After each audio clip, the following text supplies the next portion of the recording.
Sumatera Barat, yang lebih dikenal dengan sebutan Ranah Minang, dengan Padang sebagai ibu kotanya, merupakan sebuah provinsi di Pulau Sumatera. Sumatera Barat yang terletak di pesisir barat bagian tengah Pulau Sumatera terdiri dari dataran rendah di pantai barat dan dataran tinggi vulkanik yang dibentuk oleh bukit barisan. Keindahan pantai dan pegunungan menjadikan daya tarik sendiri seperti Kepulauan Mentawai, surga bagi para peselancar. Selain keindahan alam dan budayanya, Sumatera Barat terletak di kawasan yang dinamakan Pacific Ring of Fire, yaitu sebuah zona di mana sangat sering terjadi gempa bumi dan meletusnya gunung berapi. Dan daerah seperti pantai pesisir bagian barat dan Kepulauan Mentawai yang menghadap langsung Samudra Hindia sangat riskan akan ancaman gempa yang akan mengakibatkan tsunami.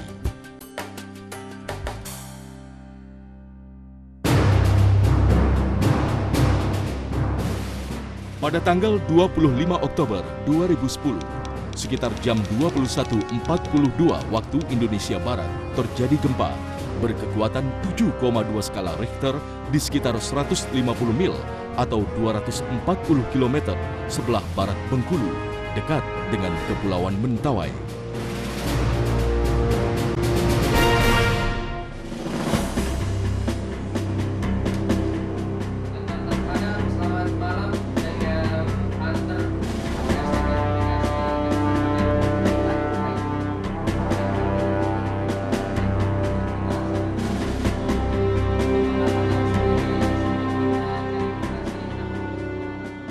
Jelas semua prosedur sudah kita kerjakan untuk pengecekan daerah yang berada di seluruh jajaran pantai bagian barat Sumatera.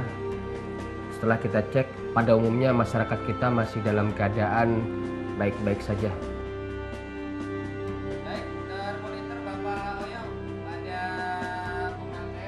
Namun saya malam itu ada feeling ataupun insting kita saat itu merasakan ada sesuatu yang kurang mengenakan malam itu.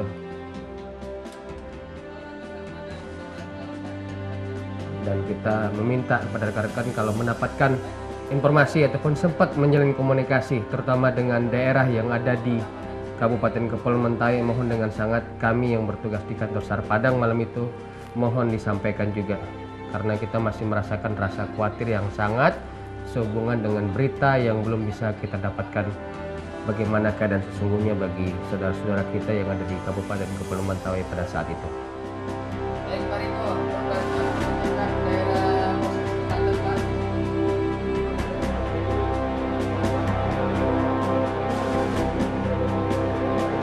Baik, Koyo, terima kasih. Terima kasih.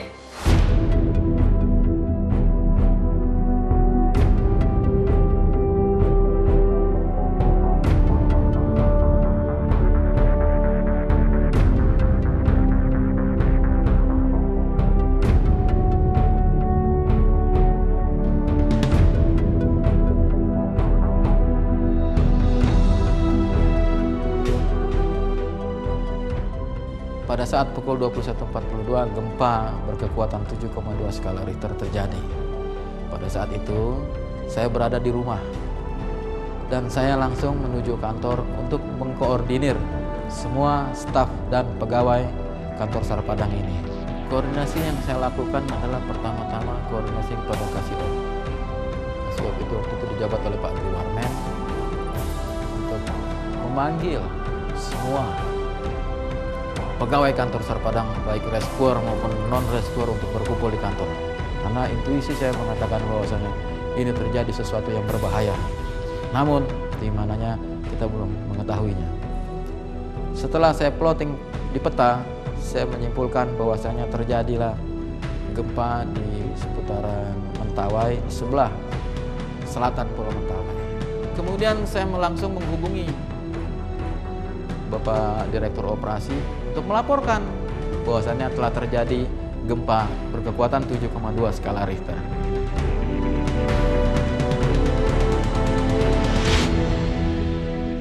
Sekitar antara jam 11 jam 12, Kabasarnas menurunkan surat tentang persetujuan pembentukan SMC atas musibah ini.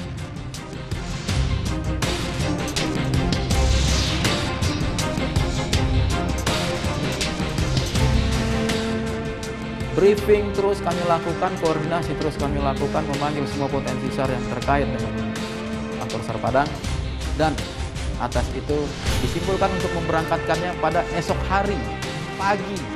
Mereka bilang pagi kita bisa ke Mentawai, tetapi ternyata pagi tidak ada satupun ferry yang bisa berlayar pada waktu itu, dan ferry berlayar adalah pukul 17.00 sore. Dengan ferry itulah kami memberangkatkan tim pertama. Itulah tim awal yang sampai di sana. Tim awal yang di sana langsung melakukan koordinasi, dan saudara Akmal kami tunjuk sebagai OSC, Mission Commander. Sementara saya atas perintah Kabasarnas untuk berkoordinasi di sini dengan BPBD Sumatera Barat. Dari hasil koordinasi ini kemudian datang tim-tim dari kantor SAR lain, termasuk dari Banda Aceh yang mengirimkan kapalnya. Nah, kita melakukan operasi total di kawasan Mentawai.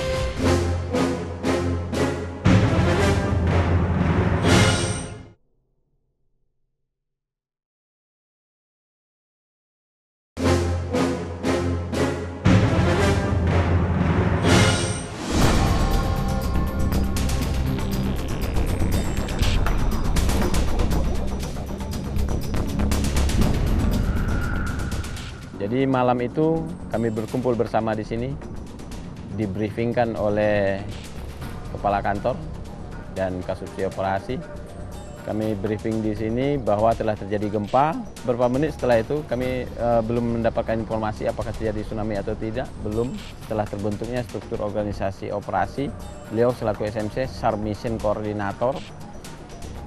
Di dalam briefing saya ditunjuk langsung sebagai OSC, On Scan Koordinator. Tepatnya jam 1 malam, rekan SAR sudah bilang kepada tim, siap-siap besok berangkat. Itu yang beliau sampaikan, siap Pak, jawab kami semuanya. Setelah sebagai OSC, saya kumpulkan tim, baik itu dari kantor maupun dari potensi yang ada, kumpul di sini.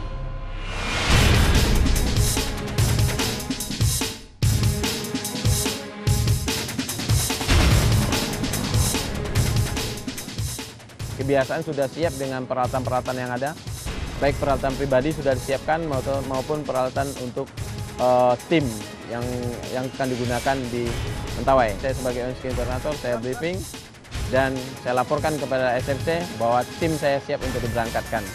SMC kembali membriefing kami, memberi arahan kepada kami secara teknis. Setelah itu baru kami diberangkatkan ke Mentawai dengan KM Barau.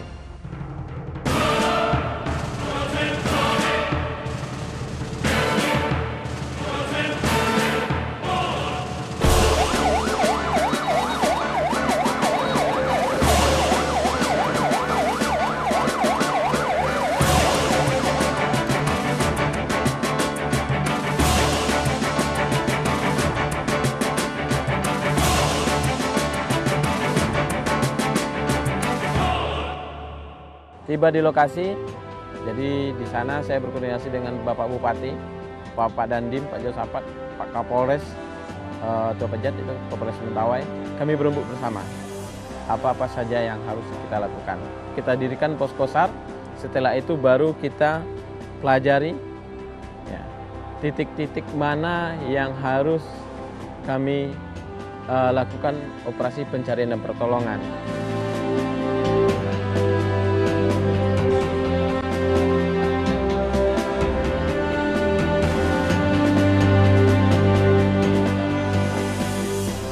Dari terjadinya tsunami itu ada diperkirakan 61 titik yang kena tsunami. Dari 61 terdapat 19 titik yang terdapat korban yang meninggal. Dari 19 titik saya perkecil lagi, terdapat 9 titik yang ada korban meninggal dan masih belum ditemukan dan dievakuasi.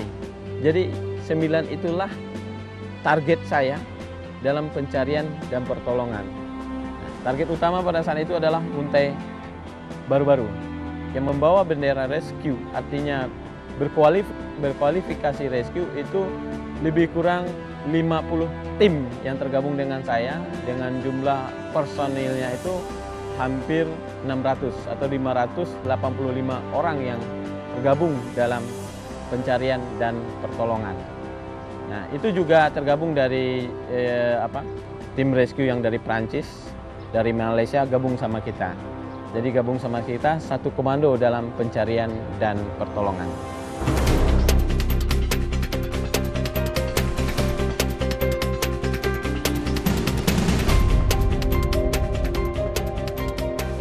Pada saat kita sudah sampai di Mentawai, kita diemban tugas oleh OSC sebagai dan kru, membawahi ada sekitar 10 orang anggota kita. Kebetulan daerah operasi SAR yang ditugaskan oleh SMC dan OSC kita ditempatkan di Muntai Baru-Baru. Menurut informasi dari posko, karena di Muntai Baru-Barulah yang banyak penghuninya, berarti bisa kita antusiasikan korban di sana banyak. Alat transportasi yang kita pergunakan, kita minta bantuan sama masyarakat dan nelayan. Kita mempergunakan botnya nelayan. Untuk cuaca pada saat itu gelombang tinggi, hujan, berkat doa, alhamdulillah kita selamat sampai di Muntai Baru-Baru.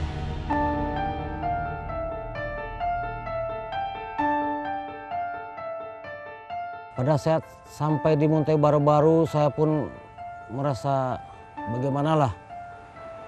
Hanya lantai-lantai rumah yang kelihatan. Udah berantakan semua, udah berantakan. Udah banyak tumpukan-tumpukan kayu dekat sapuan dari tsunami ke daratan. Udah berantakan, Mas, udah berantakan.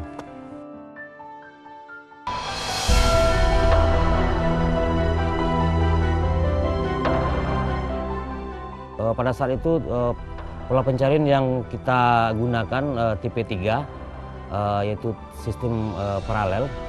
Jadi jarak antara sapuan kita, jarak antara reservoir pertama dengan reservoir kedua kita ambilnya jarak minimalnya 6 meter. Pada saat itu kita mendapat informasi di kanan paling ujung tim kita berteriak ada korban katanya yang masih hidup.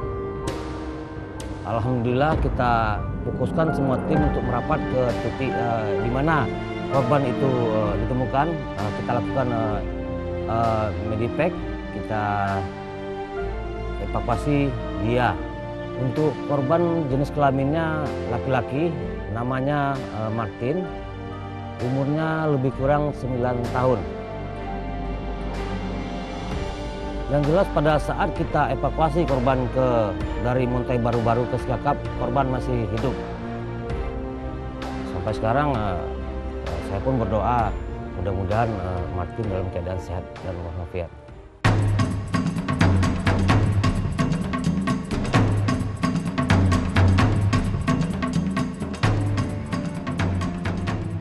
Sampai saya dengan tim yang ditugaskan di Sabegunggung, kita melakukan pencarian penyapuan. Nah, di sana kita sudah ketemu dengan jenazah yang terhimpit dengan pepohonan, runtuhan terseret dari bangunan-bangunan yang semi permanen. Nah, di sana kita evakuasi dengan keterbatasan kantong jenazah yang kita bawa. Itu kita tandai, kasih bendera atau pancang bahwasanya di sini loh. Untuk mempermudah tim-tim yang selanjutnya akan datang untuk membantu kita melakukan evakuasi jenazah di daerah tersebut. Karena tugas pertamanya itu kita mencari yang prioritaskan yang lebih hidup dulu gitu, dibandingkan jenazah-jenazah yang telah kita ketemui. Terkendalanya di air bersih, terus cuaca yang ekstrim. Korban banyaknya itu terseret yang di bawah pepohonan gitu. Jadi kita membutuhkan peralatan lagi, chainsaw, untuk kita evakuasi lebih mudah mengangkat jenazah tersebut.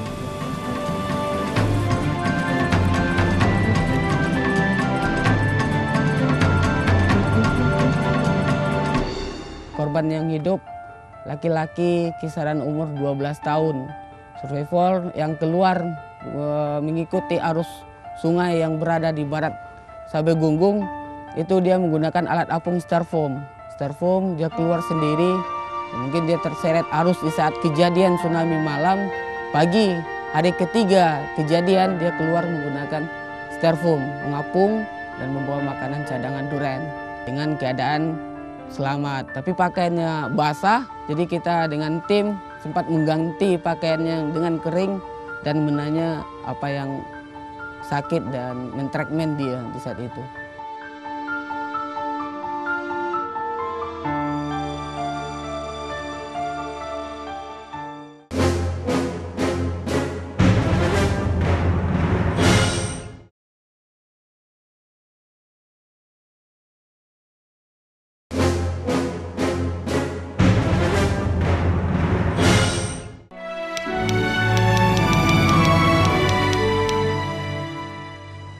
Saya selaku Kepala Pemerintahan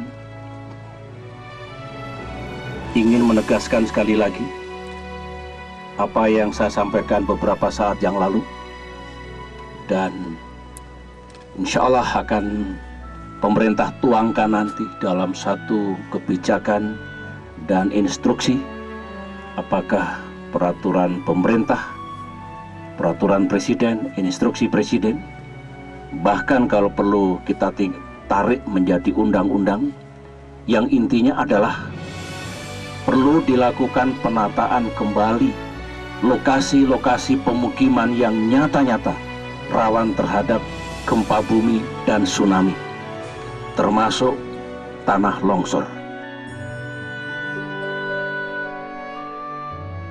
Basarnas tidak bekerja sendirian.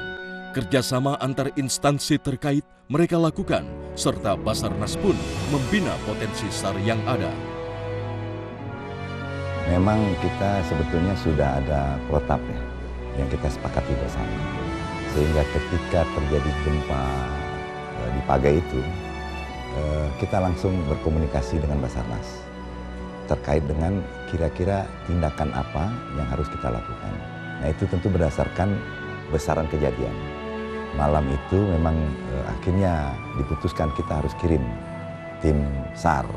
Nah, diberangkatkanlah pertama itu Basarnas yang dari Basarnas Padang. Berikutnya baru tim-tim lain menyusul. Nah, dalam hal ini Basarnas memang sudah menjadi tupoksinya, menjadi leading sektor di dalam kegiatan SAR. Semua sektor-sektor pihak-pihak yang melakukan operasi SAR di lokasi bencana itu semuanya di bawah koordinasi Basarnas. Basarnas menjadi leading sektornya, dan ini kita terapkan di ketika tsunami Mentawai itu.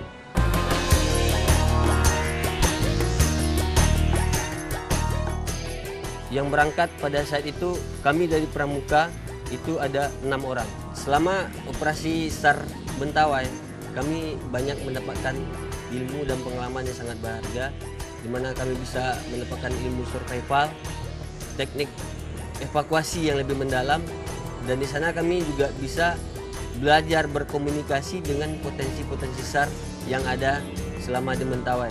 Dan yang terpentingnya di sini kami bisa ikhlas dalam membantu dan menolong demi kemanusiaan dan negara ini. Dengan posisi Sumatera Barat yang tepat berada pada Pacific Ring of Fire, maka potensi bencana sangatlah besar. Oleh karena itu, kantor Basarnas Padang siap melakukan antisipasi datangnya musibah. Potensi yang terdapat di Padang banyak sekali. Sebagaimana kita ketahui, Kota Padang dan Sumatera Barat merupakan provinsi yang pesat perkembangannya. Seiring dengan pesatnya perkembangan itu, tingkat frekuensi transportasi pun bertambah, baik transportasi udara, laut, maupun darat. Dengan tingginya frekuensi transportasi, tinggi juga potensi musibah. Potensi musibah lainnya juga tak kurang, seperti gempa bumi, tsunami, banjir, tanah longsor, orang tenggelam di laut, di sungai, dan orang hilang di gunung. Kantor SAR Padang mempunyai program ke depan kita bagi menjadi dua. Secara internal, kita tentu meningkatkan kemampuan rescuer kita atau petugas kita dengan program-program pelatihan dan pendidikan serta menambah alat SAR kita. Secara eksternal, kita melatih potensi SAR, kita akan melaksanakan latihan bersama sehingga mempunyai sasaran yang sama dan pola pikir serta pola tindak yang sama juga. Selanjutnya juga kami dari kantor SAR Padang mempunyai program akan mendirikan pos SAR di Mentawai. Sebagaimana kita ketahui, cuaca di sana sangat ekstrim dan ombak laut tidak terduga, kadang-kadang sampai 5 meter. Ini menjadi ancaman musibah bagi masyarakat.